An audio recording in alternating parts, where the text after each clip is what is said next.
Hey folks, I'm Madeline G, and welcome to another installment of Ride With Me. I've noticed that Trump often references an invisible friend named Jim and refers to himself in the third person. Now, he's certainly not a novelist creating complex fictional characters, but he does have a history of pretending to be his own publicist. In the 1980s and 90s, Trump was known to return reporters' phone calls, posing as a fictitious spokesman for his organization.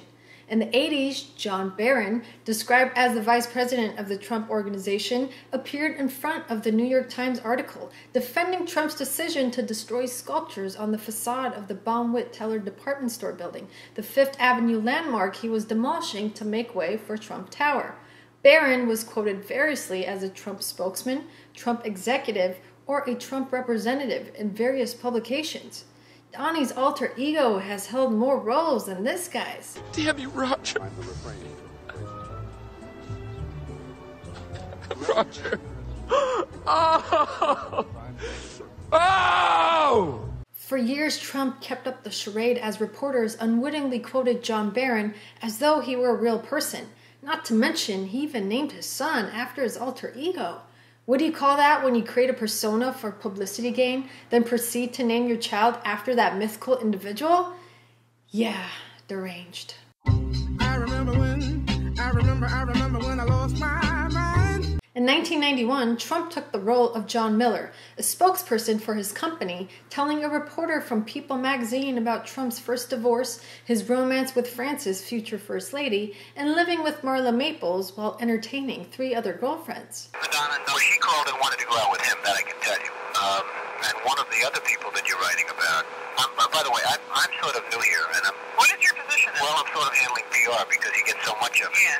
During the primaries, Trump denied any allegations of posing as his own PR spokesman, and when a Washington Post reporter was 44 minutes into a phone interview asked whether he'd ever employed someone named John Miller as a spokesperson, the phone went silent, then dead.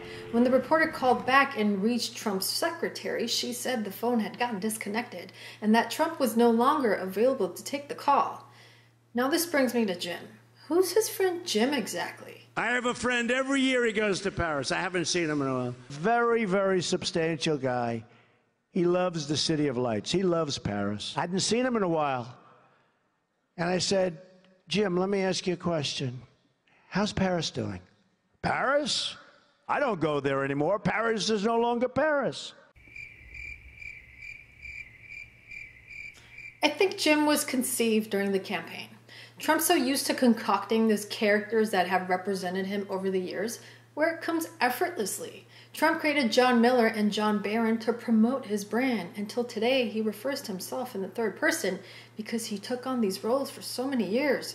It was in The Art of the Deal where he said, "One thing I've learned about the press is that they're always hungry for a good story, and the more sensational, the better. The point is that if you are a little different or a little outrageous, or if you do things that are bold or controversial, the press is going to write about you." Here's the dilemma. We have a con artist who constructed the Trump brand using various aliases, and somewhere along the way, the line became fuzzy, and he became these people.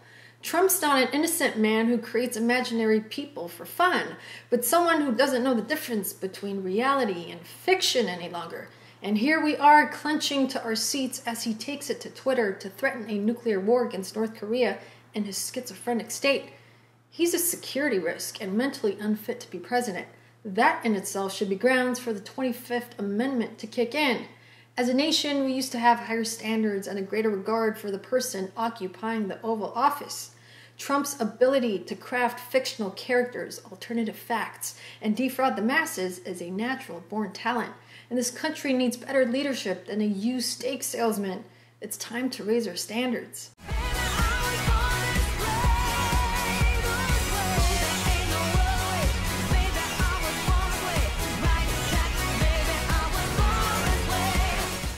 Well, folks, that's it for me. I'm Madeline G, and you've been watching Ride With Me. Till next time, good night.